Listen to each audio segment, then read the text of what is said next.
दोस्तों गार्गेंचुआ के बारे में तो आप जानते ही होंगे। ये साल 2014 में आई epic science fiction movie Interstellar में दिखाया गया एक सुपर मैसिव ब्लैक होल था। मूवी में दिखाया गया है कि इसकी साइज हमारी पृथ्वी से 10 करोड़ गुना बड़ी है। क्रिस्टोफर नोलन की फैंटेसी से निकला ये ऑब्जेक्ट रियलिटी में एग्जिस्ट नहीं करता, पर इंटरस्टेलर मूवी हमारे स्पेस और साइंस की कई कॉम्प्लेक्स थियरीज का विजुअल रिप्रेजेंटेशन बखूबी रखती है। अब इस मूवी की story habitable exoplanets, wormhole, time dilation, gravitational slingshot, event horizon, tesseract और मोर्स कोड जैसे कितने ही कॉन्सेप्ट से होकर गुजरती है। अब आमतौर पर मूवीज के अंदर फैक्ट्स और साइंस को मैनिपुलेट करने में कोई भी कमी नहीं छोड़ी जाती, पर इंटरस्टेलर की साइंस इतनी एक्यूरेट है कि वो साइंटिफिक कम्युनिटी को भी हैरान कर देती है। लेकिन वो कहते हैं ना, nothing is perfect in this world, और इंटरस्टेलर मूवी भी इससे अलग नहीं है। अब आज के इस वीडियो में मैं आपको इंटरस्टेलर की ऐसी मिस्टेक्स के बारे में बताऊंगा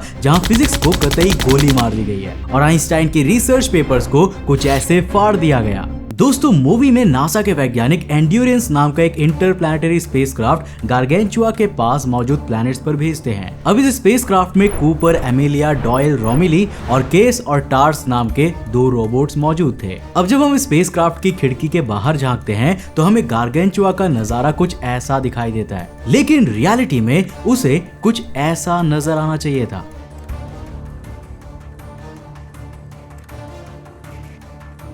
पर वेट अ सेकेंड, आखिर ऐसा क्यों? वेल, इसको जानने के लिए जरा मूवी के इस सीन को ध्यान से देखो। इस सीन में कूपर क्रू के साथ मिलकर मिलर्स प्लैनेट पर पहुंचने का प्लान डिस्कस कर रहा होता है। वो कहता है कि हम एंड्योरेंस को मिलर्स प्लैनेट की ऑर्बिट से नहीं ले जाएंगे क्योंकि ये हमारा फ्यूल तो बचाएगा लेकिन हमारा काफी समय बर्बाद कर देगा। इसके बजाय हम मिलर्स प्लैनेट के टाइम शिफ्ट के बाहर उसके पैरेलल चलते हुए गार्गेंचुआ की वाइडर ऑर्बिट लगाएंगे। लेकिन सवाल यह है कि मिलर्स प्लैनेट के करीब से निकलने पर क्रू का टाइम कैसे बर्बाद हो रहा था? वेल, इसका रीजन था मिलर्स प्लैनेट का टाइम शिफ्ट। मूवी के अंदर ये बताया गया कि मिलर्स प्लैनेट का 1 घंटा पृथ्वी के 7 साल के बराबर था। इस वजह से अगर एंड्योरेंस को मिलर्स प्लैनेट के टाइम शिफ्ट से खुद को बचाना था तो स्पेसक्राफ्ट को गार्गेंचुआ के रेडियस की 5 गुना ज्यादा दूरी से निकालना पड़ता। अब दोस्तों गार्गेंचुआ की रेडियस करीब पृथ्वी और सूरज के बीच की डिस्टेंस के बराबर थी, यानी कि 15 करोड़ किलोमीटर्स। अब अगर हम इसको 5 गुना करते हैं तो ये सोलर सिस्टम में सूरज और जुपिटर के डिस्टेंस के बराबर बैठता है। नाउ कीप इन माइंड कि गार्गेंचुआ की साइज पृथ्वी से 10 करोड़ गुना ज्यादा थी। अब इस हिसाब से जब वो गार्गेंचुआ की वाइडर ऑर्बिट से गुजर रहे थे तब उन्हें स्पेसक्राफ्ट की खिड़की से गार्गेंचुआ इतना छोटा तो नजर नहीं आना चाहिए था। अब अगर इतनी ही डिस्टेंस से हम अपनी पृथ्वी को देखते हैं तो वो सेलेस्टियल स्फीयर का 2 डिग्री हिस्सा जरूर कवर करेगी ही। तो गार्गेंचुआ की मैसिव साइज को देखते हुए इसको सेलेस्टियल स्फीयर का 50 डिग्री हिस्सा कवर करना तो बनता है, और यहीं पर स्पेसक्राफ्ट की खिड़की से हमें कुछ ऐसा नजारा दिखना चाहिए था। अब दोस्तों मैं आपको बता दूं कि इंटरस्टेलर मूवी के executive producer California institute of technology के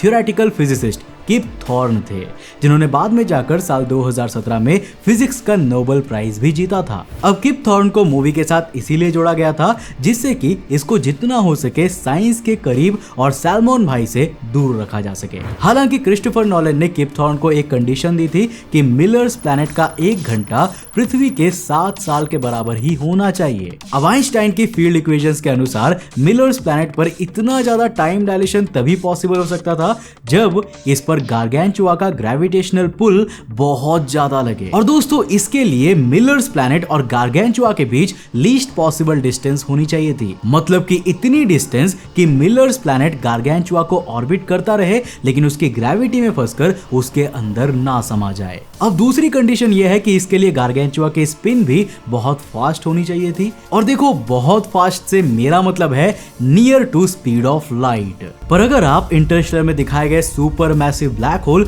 गार्गेंचुआ को देखते हैं तो इसकी स्पिन आपको बहुत ज्यादा स्लो दिखाई देगी, मतलब इसकी near to speed of light वाली स्पिन को विजुअली डेमोन्स्ट्रेट ही नहीं किया गया है। अब दोस्तों इंटरस्टेलर मूवी ने ना सिर्फ गार्गेंचुआ को रॉन्ग वे में प्रेजेंट किया है बल्कि लोगों के माइंड में ब्लैक होल्स की एक गलत इमेज को भी इम्प्लांट किया है। अब जरा मूवी में दिखाए गए इस सीन पर नजर डालिए। Murphy's law. Whatever can happen will happen. accident is the first building block of evolution, but when you're orbiting a black hole, not enough can happen. It sucks in asteroids and comets, other events which would otherwise reach you. We need to go further afield. यहाँ doctor Emilia brand का character निभा रही एना Hathaway basically ये बता रही है कि black holes बहुत ज्यादा डेंजरस होते हैं और ये अपने करीब आने वाले सारे ऑब्जेक्ट्स को निगल जाते हैं। इन शॉर्ट मूवी में ब्लैक होल को किसी वैक्यूम क्लीनर की तरह रिप्रेजेंट किया गया है जो अपने आसपास की हर एक चीज को अपने अंदर खींच लेता है। लेकिन रियलिटी में ब्लैक होल्स की पर्सनालिटी इतनी इविल नहीं होती है। रियलिटी में ये बहुत ही मिस्टीरियस और अमर होते हैं। हमारे भारत के इतिहास में भी कुछ ऐसे ही मिस्टीरियस लोगों का जिक्र मिलता है जो आदि और अनंत है, यानी वो हमेशा के लिए अमर है। इनकी ये दास्तां सतयुग से शुरू होकर कलयुग तक चल रही है और इन्हें इंतजार है कल्कि का। अब अगर आप भी इनके बारे में जानना चाहते हो तो कुकू एफएम पर मौजूद audio show mystery of the 7 immortals को जरूर सुनना। 78 मिनट्स लंबी ये ऑडियो बुक आपको इतिहास के इन 7 अमर लोगों की पूरी कहानी सुनाती है। यही नहीं, कुकू एफएम पर आपको free to focus, Oppenheimer father of atom bomb और अश्नीर ग्रोवर की बुक दोगलापन जैसी डिफरेंट जॉनरा की ऑडियो बुक्स मिल जाएंगी। कुकू एफएम भारत का सबसे बड़ा ऑडियो शो प्लेटफॉर्म है जिस पर 15 लाख से ज्यादा एक्टिव पेड सब्सक्राइबर्स हैं और हर महीने इस पर 4200 घंटों का नया कंटेंट अपलोड हो रहा है। मैं पर्सनली भी काफी समय से कुकू एफएम इस्तेमाल कर रहा हूँ एंड ट्रस्ट में इसने मेरे सोचने का नजरिया बदल दिया है, जिससे मेरी लाइफ में कई पॉजिटिव चेंजेस आए हैं। मैं लगातार रात में सोने से पहले ऑडियो बुक्स सुनता रहता हूँ। 15 लाख से ज्यादा Hindi paid subscribers Kuku FM के 4200 प्लस आवर्स के कंटेंट को यूज कर रहे हैं और 2023 में अभी तक 45 लाख आवर्स का कंटेंट प्ले हो चुका है, मतलब कि 1.5 लाख घंटे डेली। और इतना ही नहीं, इसमें स्लीप फीचर भी है। जब मैं रात को इसको सुनता हूँ तो मैं इस फीचर को ऑन कर देता हूँ ताकि मैं जब सो जाऊँ तो ऑडियो बुक अपने आप बंद हो जाए। तो सोच क्या रहे हो, डिस्क्रिप्शन में दी हुई लिंक से कुकू एफएम ऐप को डाउनलोड करो और यूज करो मेरा promo code ATV50 for 50% flat discount on the first month subscription, यानी 99 रुपीज का सब्सक्रिप्शन सिर्फ 49 रुपीज में। Now back to the topic. दोस्तों, हम जानते हैं कि कोई भी ऑब्जेक्ट ब्लैक होल के अंदर तभी जाता है जब वो इवेंट होराइजन नाम की लक्ष्मण रेखा को पार कर जाता है। अब इंटरस्टेलर मूवी में ब्लैक होल के आसपास के एरिया को भी काफी गलत वे में दिखाया गया है। मूवी के अनुसार हम ब्लैक होल के जितना करीब जाते हैं हमें वहां उतने ही कम ऑब्जेक्ट्स देखने को मिलते हैं, क्योंकि ऑब्वियसली ब्लैक होल उन्हें निगल चुका होता है। लेकिन यहाँ मैं आपको बता दूं कि रियलिटी में ऐसा कुछ भी नहीं होता।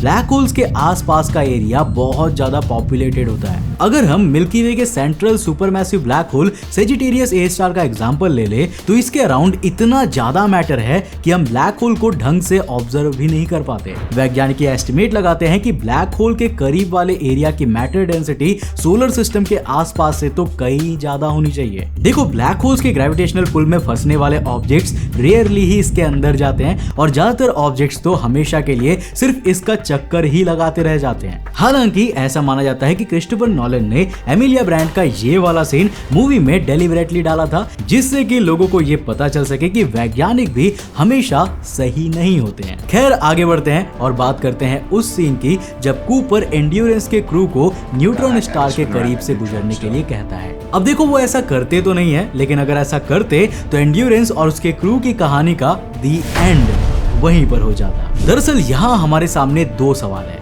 पहला कि कूपर ऐसा क्यों करना चाहता था और दूसरा कि अगर ऐसा हो जाता तो इसका रिजल्ट क्या हो सकता था। देखो, दरअसल जब एंड्योरेंस स्पेसक्राफ्ट गार्गेंचुआ के पास से गुजरती है तो ब्लैक होल की ग्रेविटी के कारण इसकी स्पीड बहुत ज्यादा बढ़ जाती है और ये स्पीड ऑफ लाइट के 25% तक पहुंच जाती है। अब इतनी हाई स्पीड पर अगर क्रू मेंबर्स मिलर्स प्लैनेट पर पहुंचता तो वो लोग उस पर लैंड ही नहीं कर पाते। अब उन्हें कुछ ऐसा करना था जिससे वो स्पेसक्राफ्ट की स्पीड को वापस नॉर्मल पर ला सके और इसका एक सोल्यूशन था ग्रेविटेशनल स्लिंगशॉट। अब इसमें किसी एस्ट्रोनॉमिकल ऑब्जेक्ट की रिलेटिव मोमेंट का यूज करके स्पेसक्राफ्ट की स्पीड को इंक्रीज या डिक्रीज किया जा सकता है। आउटर सोलर सिस्टम में अपने स्पेसक्राफ्ट्स को भेजते समय भी हम प्लैनेट्स और इवन सूरज की ग्रेविटी का इस्तेमाल करके ग्रेविटेशनल स्लिंगशॉट्स परफॉर्म करते हैं। हालांकि मूवी के अंदर केस थोड़ा अलग था।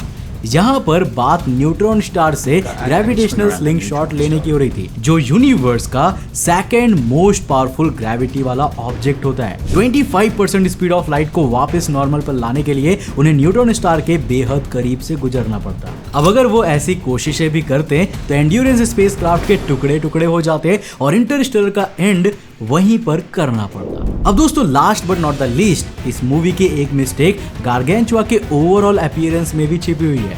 गार्गेंचुआ के एक्रीशन डिस्क को मूवी में काफी ब्राइट और येलोविश ऑरेंज कलर का दिखाया गया है। अब देखो, इसको रियलिटी में कुछ ऐसा दिखना चाहिए था। वेल, इसके पीछे का रीजन है डॉपलर्स इफेक्ट, जो आपने अपने स्कूल डेज में जरूर पढ़ा होगा। जब एक वेव सोर्स से एमिट होने वाली इलेक्ट्रोमैग्नेटिक वेव एक ऑब्जर्वर की आई तक पहुंचती है तो उसमें कोई चेंज देखने को नहीं मिलती। पर अगर इस बीच वेव सोर्स और ऑब्जर्वर के बीच रिलेटिव मोशन होता है तो उस इलेक्ट्रोमैग्नेटिक वेव की फ्रीक्वेंसी और वेवलेंथ चेंज हो जाती है। अब चलो इसे एक सिंपल एग्जांपल से समझाते हैं। मान लेते हैं कि गार्गेंचुआ से एमिट हुई एक इलेक्ट्रोमैग्नेटिक वेव एंड्योरेंस स्पेसक्राफ्ट में बैठे किसी क्रू मेंबर की आंखों से टकरा रही है। पहली कंडीशन में अज्यूम करते हैं कि दोनों ही चीजें रेस्ट में है और कोई भी मोशन नहीं हो रहा है। ऐसे में अगर गार्गेंचुआ से इलेक्ट्रोमैग्नेटिक स्पेक्ट्रम के बीच में आने वाली ग्रीन कलर की लाइट वेव एमिट होती है तो वो ऑब्जर्वर की आंख तक भी ग्रीन कलर की ही दिखेगी। पर क्योंकि एंड्योरेंस गार्गेंचुआ की तरफ राइट साइड से काफी तेजी से आ रहा था और गार्गेंचुआ भी राइट टू लेफ्ट स्पिन कर रहा था, तो इसमें एनर्जी डेंसिटी हमें हाई देखने को मिलती और हमें गार्गेंचुआ का राइट साइड वाला हिस्सा ब्लूइश कलर का दिखता और ये ज्यादा ब्राइट भी होता। अब सिमिलरली क्योंकि लेफ्ट वाला हिस्सा एंड्योरेंस क्रू से दूर जा रहा होता है तो उसमें एनर्जी डेंसिटी कम देखने को मिलती और स्पेक्ट्रम रेड कलर की ओर शिफ्ट करता और इससे लेफ्ट वाला हिस्सा थोड़ा रेडिश कलर का दिखना चाहिए था और वो काफी डिम भी नजर आता। मतलब इसका अपीयरेंस कुछ ऐसा होना चाहिए था जो मैंने आपको अभी दिखाया था। यानी कि इंटरस्टेलर ने डॉपलर्स इफेक्ट को भी मिस कर दिया। हालांकि दोस्तों, इंटरस्टेलर इतनी ज्यादा साइंटिफिकली एक्यूरेट मूवी है कि इन मिस्टेक्स को खोजने में भी मेरे पसीने छूट गए। बाकी क्या आप इंटरस्टेलर के अंदर कोई मिस्टेक निकाल सकते हो? चलो देखते हैं। नीचे कमेंट सेक्शन खुला हुआ है, अपने कमेंट्स जरूर लिखना। अब दोस्तों, जाने से पहले मैं आपको एक बार फिर से याद दिला दूं कि डिस्क्रिप्शन लिंक से कुकू एफएम ऐप को डाउनलोड करना मत भूलना। यूज करना मेरा promo code ATV50 for 50% flat discount on the first month, यानी 99 की जगह केवल 49 रुपीज। तो जल्दी जाओ, लिंक डिस्क्रिप्शन बॉक्स में। वीडियो पसंद आया तो डेफिनेटली लाइक करके जाना। मैं मिलता हूँ आपको नेक्स्ट एपिसोड के साथ। तब तक के लिए बाय, जय हिंद।